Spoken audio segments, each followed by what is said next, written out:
कौन सा वो कैंडिडेट है जिसके पास करीबन 6,000 करोड़ की संपत्ति है? कौन सी पार्टी के 60% से ज्यादा कैंडिडेट्स पर क्रिमिनल केसेस हैं? कितने ऐसे कैंडिडेट्स हैं जिन पर रेप और मर्डर जैसे संगीन आरोप लगे हुए हैं? कितने उम्मीदवार हैं जिन्हें पढ़ना लिखना आता है या वो अंगूठा छाप हैं? और कौन सी वो पार्टी है जो विमेन्स रिप्रेजेंटेशन बोलती नहीं करके दिखाती है? डेमोक्रेसी की दशा और दिशा जानने के लिए ब्रॉडली दो तरीके हैं जिससे आप ये पता लगा सकते हो कि भाई डेमोक्रेसी जा कहां रही है। एक फॉर्मूला जो हमें कतई पसंद नहीं है और वो है इंटरनेशनल डेमोक्रेसी रैंकिंग के चार्ट्स, जैसे कि वीडेम रिपोर्ट को आप ले लीजिए, जो हमारी freedom of expression, transparent elections, freedom of association, civil society, इन सबको नंबर देती है, स्कोरिंग करती है और एक रैंकिंग निकालती है। लेकिन इन्होंने तो हमें तानाशाही के ग्रेड पे ऑलरेडी डाल दिया है। लेकिन हमारी मदर ऑफ डेमोक्रेसी को आंकने के लिए एक और फूल प्रूफ तरीका है जहां सबूत के साथ कोई छेड़खानी नहीं हो सकती है, और वो है ADR, association of democratic reforms का कैंडिडेट एनालिसिस रिपोर्ट। देखिए फूल प्रूफ क्यों है, बताता हूं। सुप्रीम कोर्ट के निर्देश अनुसार सारी पॉलिटिकल पार्टीज को सेंटर और स्टेट इलेक्शन लेवल पर अपने कैंडिडेट्स का डेटा अपलोड करना होता है, जिसमें पेंडिंग क्रिमिनल केसेस के बारे में सारा इंफॉर्मेशन देना होता है। साथ ही साथ आपको मालूम है, हर कैंडिडेट जो नॉमिनेशन दाखिल करता है उसे अपनी संपत्ति, अपने इनकम, अपने एजुकेशन के बारे में डिटेल्स देने होते हैं। इस इलेक्शन में 8,360 कैंडिडेट्स ने अपने सेल्फ स्वॉर्न एफिडेविट्स फाइल किए। जी हां, इतने कैंडिडेट्स हैं इन द फ्रे लोकसभा 2024 में। यह एफिडेविट देखिए जरूरी इसलिए होता है क्योंकि अगर इसमें कुछ गलती पाई जाती है, कोई झूठ पाया जाता है, कुछ पकड़ा जाता है, तो इलेक्शन भी रद्द हो सकता है। कम से कम टेक्स्ट बुक में तो ऐसा ही लिखा हुआ है। मैदान में आए इस 8,360 कैंडिडेट्स के विश्लेषण से हमें डेमोक्रेसी का हाल पता चलता है, और अगले 5 सालों तक जो हमारे ऊपर राज करेंगे उनकी सच्चाई क्या है यह पता चलता है, और यह भी कि पिछले लोकसभा चुनाव के जो कैंडिडेट्स थे उनसे इनकी अवस्था बेटर है या उससे भी गैर गुजरी है और उससे भी ज्यादा खराब है।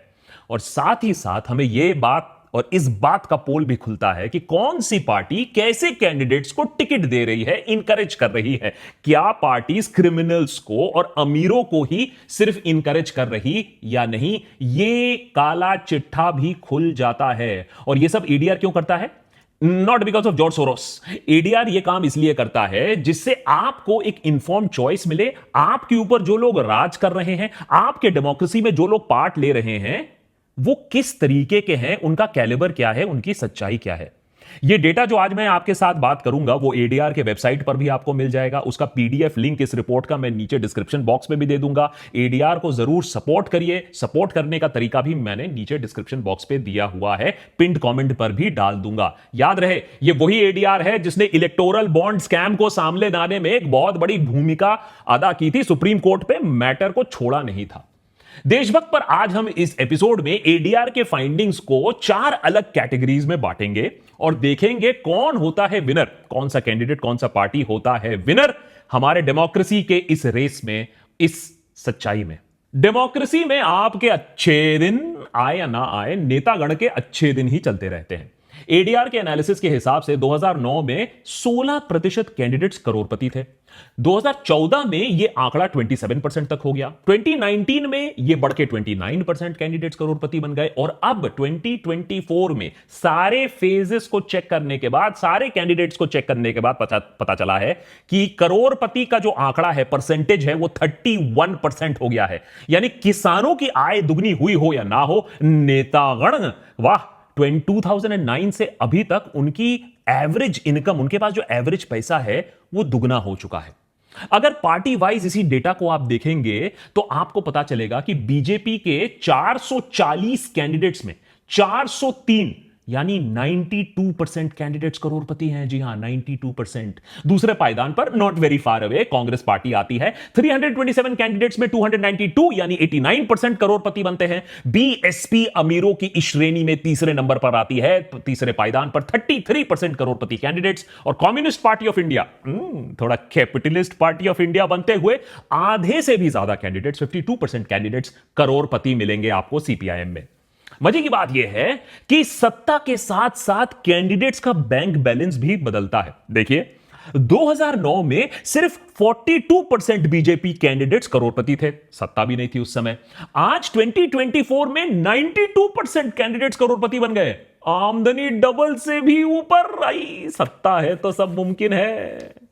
लेकिन अगर सबसे अमीर कैंडिडेट्स को देखोगे तो ये सारे नंबर भी फीके पड़ जाएंगे। लोकसभा 2024 चुनाव में सबसे रईस candidate doctor, investor, now politician doctor Chandrasekhar Pemmasani, Andhra Pradesh के गुंटूर से टीडीपी कैंडिडेट। संपत्ति केवल 5705 करोड़ ओनली। दूसरे पायदान पर कोंडा विश्वेश्वर रेड्डी आते हैं, तेलंगाना से बीजेपी के कैंडिडेट है। इनके गरीब खाते में सिर्फ 4568 करोड़ रुपीस दर्ज हैं। और ब्रॉन्ज पदक मिलता है Pallavi Srinivas Dempo, very very prominent family in Goa. उनके पास उनकी ऑफिशियल संपत्ति बैठती है 1361 करोड़ रुपीस ओनली। अगर गरीब वाली फीलिंग आती है तो मैं यह भी बता दूं कि ऐसे 46 कैंडिडेट्स हैं जिन्होंने जीरो एसेट डिक्लेयर किया, यानी उनके पास ठन गोपाल है पैसे के नाम पर। और हरियाणा के रोहतक में मास्टर रणधीर सिंह का लीस्ट एसेट बनता है, क्योंकि उन्होंने जो एसेट दर्ज किया है जो कि जीरो नहीं है, उनकी कुल संपत्ति ₹2 है। एडिटर जरा पता लगाना है इसके बारे में, ये ₹2 संपत्ति वाले के में, ये जरूर आईटी सेल वाला आदमी होगा। हां, पिछले 5 सालों में नेताओं की संपत्ति कितनी बदली, यह भी एक अच्छा देखने का तरीका है कि नेताओं का स्टेटस कैसे बदला। और वो कैंडिडेट जिन्होंने 2019 में चुनाव लड़ा और वो 2024 में फिर से चुनाव लड़ रहे हैं, उस पे हमें एक रॉक सॉलिड डेटा मिल जाता है, क्योंकि 2019 का एफिडेविट है और 2024 का एफिडेविट है। इसमें पता चलता है कि बीजेपी के टोटल 183 कैंडिडेट्स हैं जो फिर से मैदान पर उतर रहे हैं। और इन आंकड़ों के अनुसार एवरेज एसेट्स, ये जो बीजेपी के कैंडिडेट्स हैं जो फिर से इलेक्शन लड़ रहे हैं, वो 25 करोड़ है, जो कि 2019 से 7 करोड़ ज्यादा है। माने इनकी एवरेज औसतन जो इनके पास संपत्ति है वो 7-7 करोड़ रुपए से ज्यादा बढ़ी है। टीएमसी के 16 कैंडिडेट्स फिर से मैदान पर हैं, उन सबका एवरेज मिलाकर 24 करोड़ उनके पास एवरेज संपत्ति आती है, 2019 से 8 करोड़ रुपए ज्यादा। तो सबकी संपत्ति एवरेज से बड़ी है। टीएमसी का भी रिकॉर्ड कोई खराब नहीं है बीजेपी के कंपैरिजन में। लेकिन देखिए सबसे ज्यादा अच्छा किसका रिकॉर्ड है, कांग्रेस का परफॉर्मेंस देखिए। आप लोग ऐसे ही बोलते हैं पैसे नहीं है कांग्रेस पार्टी के पास। 36 कैंडिडेट्स हैं कांग्रेस के जो पिछली बार जीते थे, अब कोशिश फिर से कर रहे हैं, और इनका एवरेज एसेट साइज है 36 करोड़। 2019 से 21 करोड़ रुपए ज्यादा। अबे 20 करोड़ रुपए से ज्यादा एवरेज आपका बढ़ जाता है 5 सालों में। कांग्रेस के एमपीज के तो बहुत अच्छे दिन चल रहे हैं, मोदी जी को धन्यवाद दीजिए। देखिए, पैसा और पावर का पुराना रिश्ता है। डेमोक्रेसी पैसे के सामने झुकता है। अमेरिका में ट्रंप ले लीजिए, यूके में सुनक को ले लीजिए, रशिया में पुतिन को ले लीजिए। लेकिन इंडिया में पैसे के साथ साथ एक और चीज हमारे डेमोक्रेसी को अंदर से खा जा रहा है, और इसके खिलाफ कोई सख्त प्रावधान भी नहीं है हमारे संविधान में। बात कर रहा हूं मैं संसद में क्रिमिनल्स की। पिछले कुछ सालों से ही संसद में गुंडे, बदमाशों की संख्या लगातार बढ़ती आ रही है। आज इस 8300 से ज्यादा कैंडिडेट्स के एफिडेविट्स की एनालिसिस के बाद एडीआर ने पाया है कि 1643 यानी 20% कैंडिडेट्स के खिलाफ क्रिमिनल केसेस चल रहे हैं। 2019 में यह आंकड़ा 19% था, 2014 में यह आंकड़ा 17% था, 2009 में यह आंकड़ा 15% था। आजकल हम लोग बहुत सारे बात करते हैं ना, 2047 में ऐसा होगा, फलाना होगा, डिमका होगा। अगर यही रेशियो चलता रहा तो 2047 में सबसे पहले तो पॉलिटिक्स में ना क्रिमिनल की मेजॉरिटी हो जाएगी, कैंडिडेट्स में क्रिमिनल की मेजॉरिटी हो जाएगी। और 2024 में 14% कैंडिडेट्स के प्रति सीरियस क्रिमिनल केसेस दर्ज है, यानी rape, murder, attempt to murder, kidnapping, crimes against women. ये सीरियस क्रिमिनल्स इन पॉलिटिक्स वाला जो आंकड़ा था, ये सीरियस क्रिमिनल वाला कैंडिडेट वाला जो आंकड़ा था, ऑलमोस्ट आधा था 2009 में 8% पर। तो देखिए कितनी तेजी से ये आंकड़े बढ़ रहे हैं। और top candidates with criminal cases की अगर हम बात करें तो बीजेपी इन तीनों पायदान पर खड़ा है आज। नंबर 1 पर आपको केरला के वायनाड से बीजेपी के कैंडिडेट मिलेंगे, के सुरेंद्रन।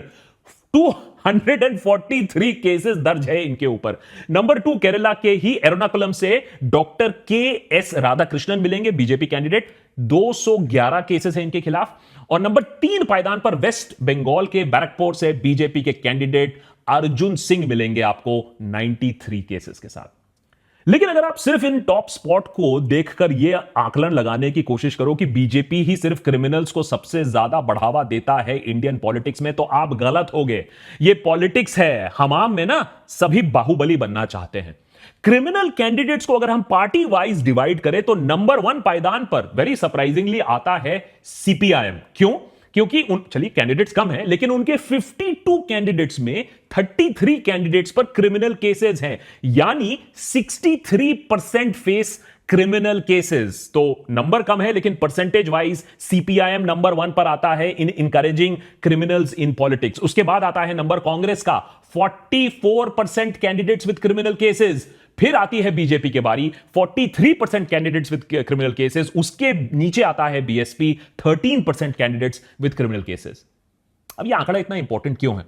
क्योंकि जब इतने क्रिमिनल सिस्टम के अंदर घुस जाएंगे तो आपका जो चॉइस है ना, आपका राइट टू चूज है ना, जो कि डेमोक्रेसी की नींव है, वो बस एक दिखावा रह जाती है। आपके पास कोई चॉइस रहता नहीं है। लोग वोट आज क्यों नहीं कर रहे हैं? आज के डेट में नंबर हर दिन कम क्यों आ रहे हैं? अच्छा ठीक है, एडिटर की तरह कुछ लोग आलसी भी हैं, लेकिन अगर हम उस बात को भी साइड कर दें, एक और बहुत बड़ी वजह है कि लोग कह रहे हैं कि हमारे पास है कौन चूज करने के लिए, इसीलिए या तो वोट नहीं कर रहे हैं या तो नोटा दबा रहे हैं।